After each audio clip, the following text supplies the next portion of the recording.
বাবা মুয়াজ্জিন আর ছেলে ইমাম দুইজন একসাথেই মসজিদের পবিত্র দায়িত্ব পালন করছেন। একজন আজান দেন, অন্যজন ইমামতি করেন। কিন্তু আশ্চর্যের বিষয় হলো দুইজনের কেউই এই কাজের বিনিময়ে 1 টাকাও নেন না। ধর্মের সেবা করছেন কেবল আল্লাহর সন্তুষ্টির জন্য। সূরা বাকারার 174, 75, 76 নম্বর আয়াত আল্লাহ বলেছেন ধর্মের বিনিময় নেওয়া যাবে না।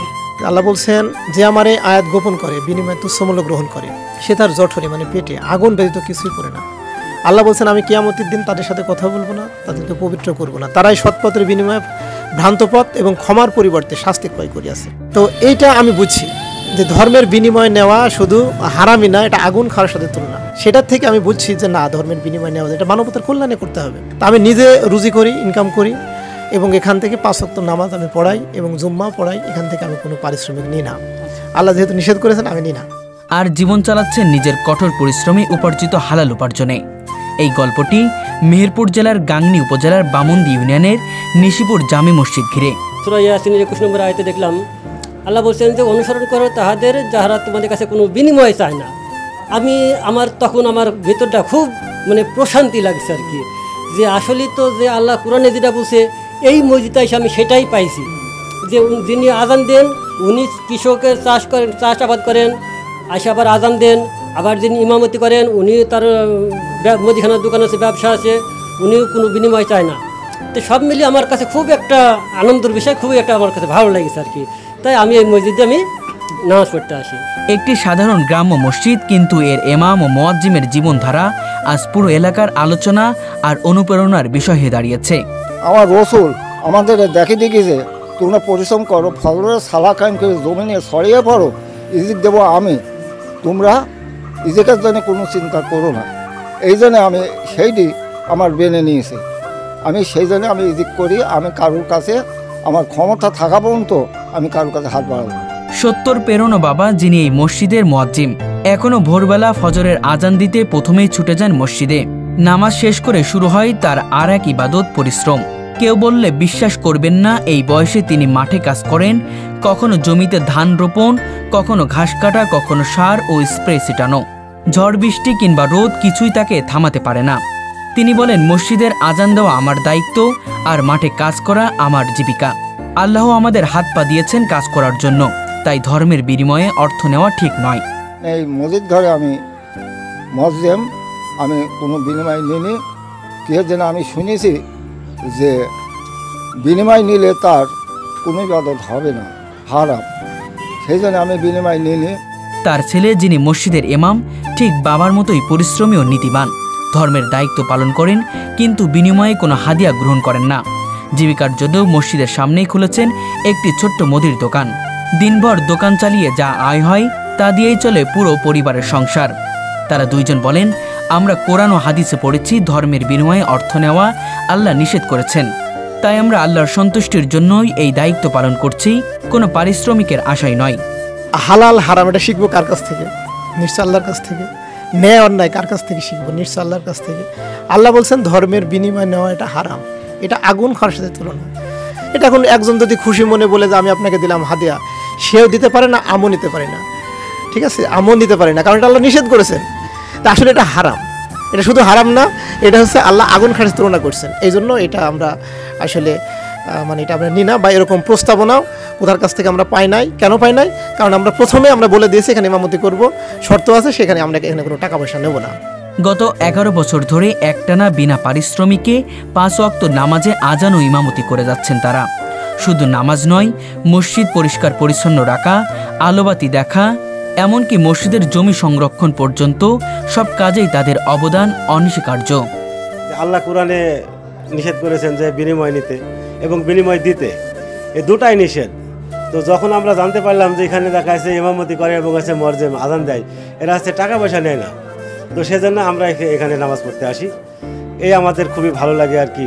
তারা অনেক এই আয়াতগুলিও দেখা যাচ্ছে আমাদের পড়ে শোনায় যে আয়াতের বিনিময় নেওয়া হারাম, এটা ইমাম সাহেবই কিন্তু বলেন আমাদের। তো এইটা দেখি আমি অন্য কোনো জায়গায় দেখা যাচ্ছে এটা শুনতে পাইনি, যে ইমামতি করেন যিনি, তিনি যে এইভাবে কথা বলবেন, এটা দেখা যাচ্ছে যে একটা অকল্পনীয় ব্যাপার। আমাদের এই জন্য খুবই ভালো লাগে যে ইমাম সাহেব আমাদের এইগুলি হাতে কলমে শিক্ষা দেওয়ার মতো শিক্ষা দেন, যে কোন হারাম, কোন কাজ করে টাকা নেওয়া যাবে না, এগুলো দেখা যাচ্ছে উনি বলেন। বাবা ও ছেলের এই সমন্বিত সেবা এখন পুরো এলাকায় এক অনন্য উদাহরণ। স্থানীয় বাসিন্দারা গর্বের সঙ্গে বলেন, আমরা বহুবার তাদেরকে হাদিয়া দিতে চেয়েছি, কিন্তু তারা 1 টাকাও নেননি। বরং তারা বলেন, আল্লাহর পথে কাজ করলে তার এই কাজ থেকে প্রতিদান পাব। অন্যান্য মসজিদে গেলে দেখি আগেই বসার সাথে সাথেই কিছু বাটি বা কিছু চলে আসে অর্থের জন্য। আসলে আমার টাকাটা কতটুকু হালাল এটা তারা কখনো জিজ্ঞাসা করে না।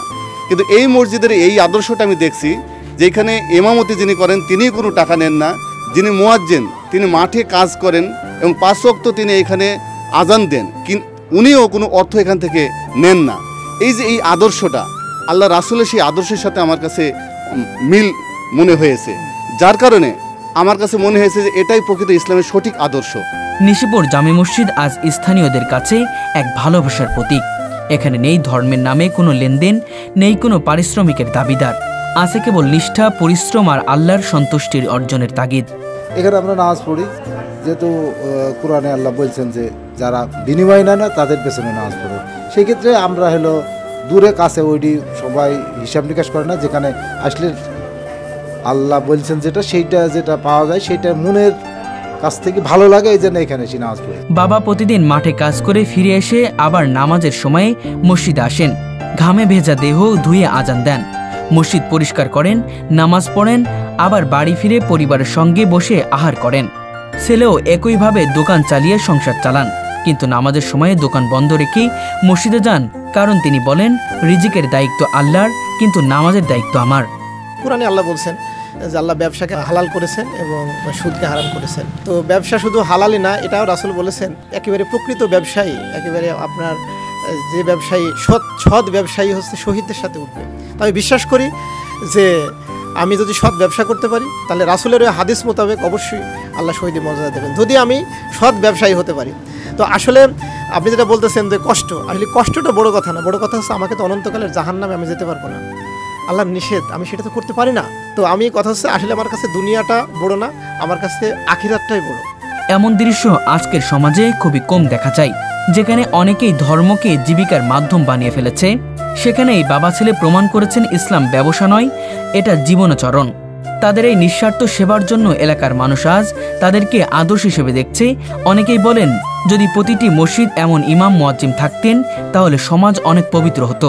যে যারা ধর্মীয় সেবা করেন বা ধর্মের জন্য যারা কাজ করেন তারা বিনা পারিশ্রমিকেই করার কথা, এবং নিজের খাই পরের মোষ তাড়ানোর মতোই নাকি ধর্মের কাজটা, যে জনকল্যাণার্থে নিজেকে আত্মনিয়োগ করা। কিন্তু আমরা সমাজে কি দেখি, সবাই পারিশ্রমিকের বিনিময়ে এই ধর্মীয় কাজগুলো করে, কিন্তু একেবারে নিঃস্বার্থভাবে এরা যেভাবে করেছে এটা খুব কম হয়। এবং এটা হলে তো আমাদের সমাজ খুব ভালো হয়ে যেত, সমাজ সুন্দর হতো, মানুষ সুন্দর হতো, আমরাও ভালো থাকতাম।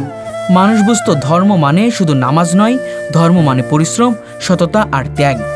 মসজিদে আজান দেওয়া থেকে শুরু করে মাঠে কোদাল চালানো পর্যন্ত এই বাবা ছেলের প্রতিটি পদক্ষেপ যেন এক একটি ইবাদতের প্রতীক। তারা শুধু নামাজ পড়ান না, তারা মানুষকে শিক্ষা দেন হালাল উপার্জনের মর্যাদা কি।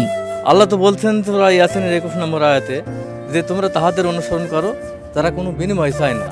এই জন্য আল্লাহর এই কথা অনুযায়ী আমরা এই মসজিদে এই ইমামের পিছনে আমরা সালাত কায়েম করি। আমরা আমাদের আত্মিকভাবে আমরা খুব প্রশান্তি পাই। বাবা বলেন, আমার ছেলেকে বলেছি কখনো ধর্মকে জীবিকার মাধ্যম বানাবি না। আল্লাহ যদি স্বাস্থ্যবান করে রাখেন তাহলে পরিশ্রম করবি, এটাই আমাদের জন্য ইবাদত। এই বাবা ছেলের সম্পর্ক যেন আল্লাহর ভীতির এক মমতাময় ছায়া। একসাথে মসজিদে আসা, নামাজ পড়ানো, একসাথে ঘরে ফেরা, একসাথে খাওয়া, সবকিছুতেই আছে ভালোবাসা, ত্যাগ আর ইমানের গভীর বন্ধন। আজকের এই লোভলালসার সমাজে এমন দৃশ্য যেন এক টুকরো আলো।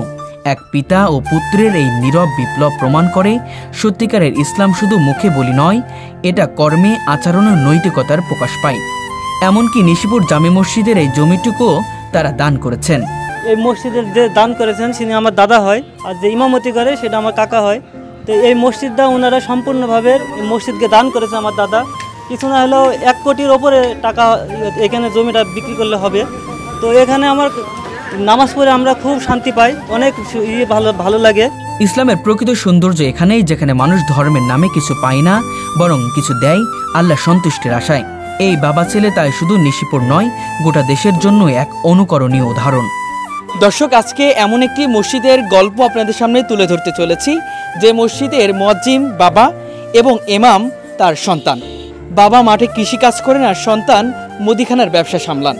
দুইজনই এই মসজিদের দায়িত্ব পালন করছে। তবে সবচেয়ে মজার বিষয় কি জানেন? ইমাম সাহেব এখান থেকে কোনো প্রকার হাদিয়া বা সম্মানী গ্রহণ করে না। ঠিক তেমনইভাবে তার বাবা মুয়াজ্জিমের দায়িত্ব পালন করার পরেও কোনো প্রকার হাদিয়া বা সম্মানী গ্রহণ করে না। আর সবচাইতে বড় যে বিষয়টি, সেটি হলো তার বাবা এই 5 শতাংশ জমি আল্লাহর রাস্তে এই এলাকার মানুষের জন্য, আল্লাহর ঘর মসজিদের জন্য দান করে দিয়েছেন, যার বাজার মূল্য প্রায় 1 থেকে 1.5 কোটি টাকা। ভাবা যায় ঠিক এমনটাই কিন্তু ঘটিয়েছেন এই মানুষটি, যার ফলে এলাকার মানুষ দূরে নামাজ পড়তে যেতে হতো, এখন আর দূরে যেতে হয় না, এখানেই আল্লাহর ইবাদত করা হয়। ঠিক যেন সেই 1400 বছর আগের ইসলামের অনুরূপ কিন্তু এখানে ঘটছে। দর্শক, আজকের এই প্রতিবেদনে সেই বিষয়গুলো তুলে ধরার চেষ্টা করব। আশা করব নিশ্চয় শেষ পর্যন্ত দেখবেন। এই মসজিদের যে জায়গাটা, এই জায়গাটা মূলত আমার আব্বার আর কি। আমার আব্বা প্রায় এখানে 5 শতক জমি আছে, যার মূল্য হচ্ছে প্রায় 1 কোটি টাকার উপরে। এইটা আমার আব্বা আর কি। এখানে আমাদের এখানে একটা বিষয় বললে আরও পরিষ্কার হবেন, সেটা হচ্ছে যে আমাদের কিন্তু এখানে বাড়ি ছিল। আমার আব্বা মানবতার কল্যাণে, মানে জনগণের উপকারের জন্য, জনগণ যেহেতু এখান থেকে মসজিদ অনেক দূরে, প্রায় 1 কিলো দূরে, এই জন্য এই আশপাশে কোনো মসজিদ নেই। তো আমার আব্বা এখানে বাড়ি ভেঙে আর কি মসজিদের জন্য এটা দান করেছেন, জনগণের জন্য এটা দান করেছেন। যে আমার আব্বা যখন এই উদ্যোগটা নেয়, আমি তো মানে অনন্তকালে এই পৃথিবীতে বাঁচবো না। আমার আব্বা যখন আমাকে বোঝালো যে দেখো, দুনিয়া তো ক্ষণস্থায়ী জায়গা, অনন্তকাল তো একটা জিন্দিগি আছে। তো এই যে মানুষগুলি কষ্ট করতেছে, এলাকার মানুষ এখানে নামাজ পড়তে পারতেছে না, অনেক দূর যাওয়া লাগতেছে, তো সেই হিসেবে আমি এই জায়গাটা আমি আর কি মসজিদকে দিতে চাচ্ছি, জনগণের জন্য দিতে চাচ্ছি। তা আমি এটা শোনার পর আমি মানে কি বলবো, মানে বিরোধিতা তো করি নাই, বরং আমার খুব ভালো লাগছে যে আমার বাবা এত বড় একটা উদ্যোগ নিচ্ছেন, এত সুন্দর একটা উদ্যোগ নিচ্ছেন। এই জন্য আমি আমার আব্বার উপর খুশি হয়েছি। তো আমার কোনো আমোদ ছিল না, আল্লাহ রহম আর কি। আমরা অন্য জায়গায় বাড়ি করেছি। তো এখন কথা হচ্ছে যে আমার আব্বা এই মসজিদে 5 ওয়াক্ত আর কি আজান দেন। সে সাথে সাথে সে হচ্ছে কর্ম হিসেবে কৃষিকাজ করেন, সে গরু পালেন। আর আমি তার সন্তান হিসেবে আপনি নিশ্চয়ই দেখতে পাচ্ছেন যে আমার এটা দোকান আর কি। আমি পাশাপাশি এই মসজিদের 5 ওয়াক্ত আমি সালাত কায়েম করাই, মানে নামাজ পড়াই। এবং এখানে জুম্মাও হয়, আমি সালাত কায়েম করাই জুম্মাতে। আমি কোনো পারিশ্রমিক নেই না। তাহলে কি আপনার চলে কিভাবে? আমার চলে বলতে আসলে প্র্যাকটিক্যালি আপনি দেখতে পাচ্ছেন যে আমার এই যে একটা ব্যবসা আছে, এই ব্যবসার থেকে আমার যে রুজি হয় সেটার থেকে আমি চালাই, আমার সংসার চালাই। এবং আমার বাবাও, আমি গর্ব করি আমার বাবাকে নিয়ে যে আমার বাবাও শুধু জমিটাই দান করে নাই, এই সাথে সে হচ্ছে আপনার নিজেও 5 ওয়াক্ত আজান দেয়। আপনি মনে হয় দেখবেন কি না, বাংলাদেশে মানে নাই বললে চলে। বর্তমানে আসলে বাপ সন্তানের মিল নাই, ভাই মিল নাই, মায়ের সন্তানের মিল নাই। মা সন্তানকে হত্যা করছে, বাবা সন্তানকে হত্যা করছে, সন্তান বাবাকে হত্যা করছে। কিন্তু আমরা, আমার বাবা এবং আমি, আমার সন্তান সবাই মিলে আমাদের এমন মিল বন্ধন যে আমরা যে কোনো ব্যাপারে আমি আমার বাবার সাথে শেয়ার করতে পারি, আমার বাবার সাথে শেয়ার করতে পারি। মানে আমরা ঐক্যবদ্ধভাবে আমরা ন্যায়ের জন্য, ন্যায়ের পথে, সত্যের পথে, হকের পথে আমরা আসি, কাজ করে যাচ্ছি। তো আমার আব্বার সাথে আমার ভালো সম্পর্ক। এবং বলবেন মানে কি বলবো, মানে ওই রকম মানে ওই যে বাপ সন্তানদের দূরত্ব, সে দূরত্ব তো নাই, বরং হচ্ছে আমাদের মধ্যে খুব ভ্রাতৃত্ব রহমা, আল্লাহ রহম। আমাদের সম্পর্ক এ ভাষায় আমি বলি বোঝাতে পারবো না। আমাদের সম্পর্ক এত সুন্দর, আমার ছেলে যদি কথা বলে আমি কোনো কথার উত্তর দিই না, আর আমি যদি কথা বলি আমার ছেলে কোনো কথার উত্তর দেয় না। আমার ছেলের মধ্যে ভুল ত্রুটি আমি কোনোদিন পাইনি জন্মে থেকে, আমার মনে হয় এখনও পাবো না। আমার রসুলের পাশে রসুলের চাচারা হয়েছে সালাত কায়েম করছে, সে তো হয়েছে নেতা, এবার নেতার কথা আমাকে মানতেই হবে। যেখানে সালাত কায়েম করে বাড়ি আসবে সেখানে আমার সন্তান, যেখানে আমার সামনে দাঁড়াবে সে আমার নেতা। আমি আপনাদের কাছে দোয়া চাচ্ছি এবং এলাকাবাসী, তারপরে গ্রামবাসী, দেশবাসী সবার কাছে দোয়া চাচ্ছি। আমি এবং আমার বাবাকে যেন আল্লাহ তাআলা সুস্থ রাখেন, এবং আমি এবং আমার বাবা যেন ন্যায়ের পক্ষে, সত্যের পক্ষে, হকের পক্ষে, মানবতার কল্যাণে নিজেদের জীবন যেন বিলিয়ে দিতে পারি। নিজেদের জীবনকে যেন উৎসর্গ করতে পারি। কারণ আমি বিশ্বাস করি রাসূল এসেছেন মানুষের কল্যাণের জন্য, মানুষের মুক্তির জন্য। রাসূল এবং তার সাহাবীরা অর্ধ দুনিয়া ন্যায়ের পক্ষে, সত্যের পক্ষে তথা মানবতার কল্যাণে কাজ করে গেছেন। ন্যায়, সুবিচার, শান্তি প্রতিষ্ঠিত হয়েছে। আমরা যেন সেই ন্যায়ের উপরে, সত্যের উপরে থাকতে পারি, এই দোয়া আমি সবার কাছে চাই।